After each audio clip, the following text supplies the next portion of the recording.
የአእምሮ ምግብ ልጆቻችን ምን ማንበብ አለባቸው የሚለው ጥያቄ አሳሳቢ ጥያቄና ተገቢ መልስ የሚያሻው ነው። በክርስቲያን ቤተሰብ በሰው አእምሮ ውስጥ ምንም መልካም አሻራ የማያስቀምጡ ታሪኮችን የያዙ ጋዜጦችና መጻሕፍቶችን በማየቴ ግራ ተጋብቻለሁ። የልብ ወለድ ፍቅራቸው በደንብ የጎለበተ ሰዎችን አይቻለሁ። የእግዚአብሔርን ቃል እውነት የማዳመጥና ከእምነታችን ዋና መሰረቶች ጋር የመተዋወቅ እድሉ ነበራቸው። ነገር ግን ያለ እውነተኛ የህይወት ቅድስና ብዙ ዓመታትን አሳልፈዋል። እነዚህ ውድ ወጣቶች በባህሪ ግንባታቸው ውስጥ ከሁሉም የሚበልጠውን ነገር እግዚአብሔርን መውደድን፣ መፍራትንና የክርስቶስን ዕውቀት መጨመር አለባቸው። ነገር ግን ብዙዎች በክርስቶስ ስላለው እውነት ትክክለኛ ማስተዋል የላቸውም። አእምሮ ስሜትን ቀስቃሽ በሆኑ ታሪኮች ግብዣ ተሞልቷል። ከእውነታ ውጪ ባለ ዓለም ውስጥ ስለሚኖሩ ለህይወት ተግባራዊ ስራዎች ገጣሚ አይደሉም። በዚህ መንገድ እንዲያድጉ የተደረጉ ልጆችን አይቻለው። እነዚህ ልጆች በአገራቸውም ሆነ በውጭ ሀገር እረፍት የለሾች ወይም የሚያልሙና እጅግ ተራ የሆኑ ነገሮችን ካልሆነ በስተቀር መናገር የማይችሉ ናቸው። ከፍ ያሉ ነገሮችን ለመሻት የተፈጠሩ ክቡር የአካል ክፍሎች ባለቤቱ በማይረቡ ርዕሰ ጉዳዮች እስኪረካና ማንኛውንም ከፍ ያለ ነገር የመድረስ ኃይል እስኪያጣ ድረስ ወይም ተራ ከሆኑ የከፉ ነገሮችን ወደ ማሰላሰል ደረጃ ዝቅ ብለዋል። መንፈሳዊ አስተሳሰብና ንግግር ጣዕም የለሽ ሆኖባቸዋል።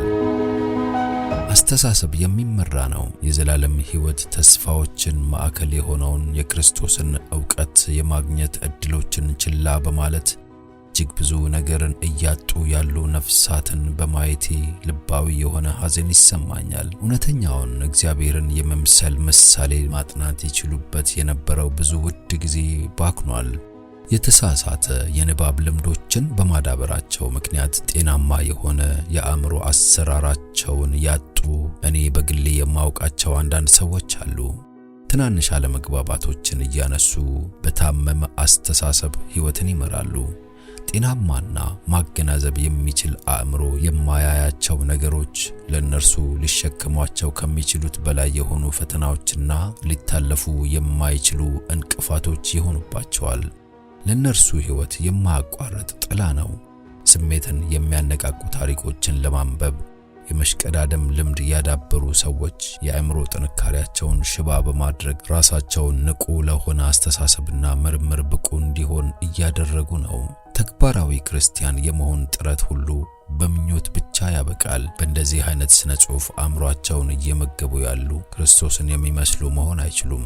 በልጅነት ጊዜ የተመሰረቱ ልምዶች እነርሱ ሲያድጉ አብረው አድገው ከጥንካሬያቸው ጋር አብረው ጠንክረዋል። እነዚህን ልምዶች ለማሸነፍ ያደረጓቸው ጥረቶች ምንም እንኳን በቁርጠኝነት የተደረጉም ቢሆኑ ስኬታማ የሆኑት በከፊል ነው። በአካል ላይ ያለው ውጤትም አደገኛነቱ ከዚህ ያነሰ አይደለም። ይህንን ስነ ጽሑፍ ለማንበብ ካለው ፍላጎት የተነሳ የነርቮች ስርዓት አላስፈላጊ የሥራ ጫና ተፈጥሮበታል። በአንዳንድ ሁኔታዎች ወጣቶችና በዕድሜ የበሰሉትም ቢሆኑ ያለመጠን ከማንበብ የተነሳ በሽባነት በሽታ ተሰቃይተዋል። በቀላሉ ሊጎዳ የሚችል የአእምሮ ፋብሪካ ደክሞ መስራት እስኪያቅተው ድረስ በማያቋርጥ መነቃቃት ሁኔታ ውስጥ ከመቆየቱ የተነሳ ሽባነትን አስከትሏል። በአነቃቂና ስሜትን የሚያነሳሱ ታሪኮች ፍላጎት እያደገ ሲሄድ የግብረገብ ፍላጎት እየተዛባ ይሄድና አእምሮ ይህንን ቆሻሻና ያልተሟላ ምግብ ካልተመገበ በቀር እርካታ አያገኝም። አንድ አዲስ ልብ ወለድ ወይም የታሪክ ወረቀት በእጃቸው ከሌለ በስተቀር በእርግጠኝነት ደስተኛ መሆን የማይችሉ የክርስቶስ ተከታይ ነኝ ባይ ወጣት ሴቶችን አይቻለሁ። ሰካራም ሰው አስካሪ መጠጥን እንደሚናፍቅ አእምሮአቸው ከነዚህ መጻሕፍት ለሚገኝ መነቃቃት ይናፍቃል። እነዚህ ወጣቶች ራስን የመስጠትን መንፈስ አላሳዩም። ጓደኞቻቸውን ወደ ህይወት ውሃ ምንጭ ሊመራ የሚችል ሰማያዊ ብርሃን በላያቸው አልበራም። ጥልቅ የሆነ መንፈሳዊ ልምምድ የላቸውም። ሁል ጊዜ የዚህ አይነቱ ንባብ በፊታቸው ባይኖር ኖሮ ለመታደስ የሚያበቃ ጥቂት ተስፋ ሊኖራቸው ይችል ነበር። ነገር ግን ስለሚናፍቁት ያንኑ ያገኙታል። በዚህ ህይወት የሚኖራቸውን ጠቃሚነት እያበላሹ ያሉትንና በሰማይ ማህበረሰብ ውስጥ ያለውን ዘላለማዊ ሕይወት እንዲያገኙ የሚያስችላቸውን ልምምድ ሳያገኙ እየቀሩ ያሉትን ወጣት ወንዶችና ሴቶችን በማየት ያዝኛለሁ። ለነዚህ ሰዎች የአእምሮ ሰካራሞች ከሚል ስም የተሻለ ገጣሚ ስም ማግኘት አንችልም። በማንበብ መሻትን አለመግዛት ልክ በምግብና በመጠጥ መሻትን አለመግዛት በአእምሮ ላይ የሚያሳድረውን ያክል ጎጂ ተጽዕኖ ያሳድራል።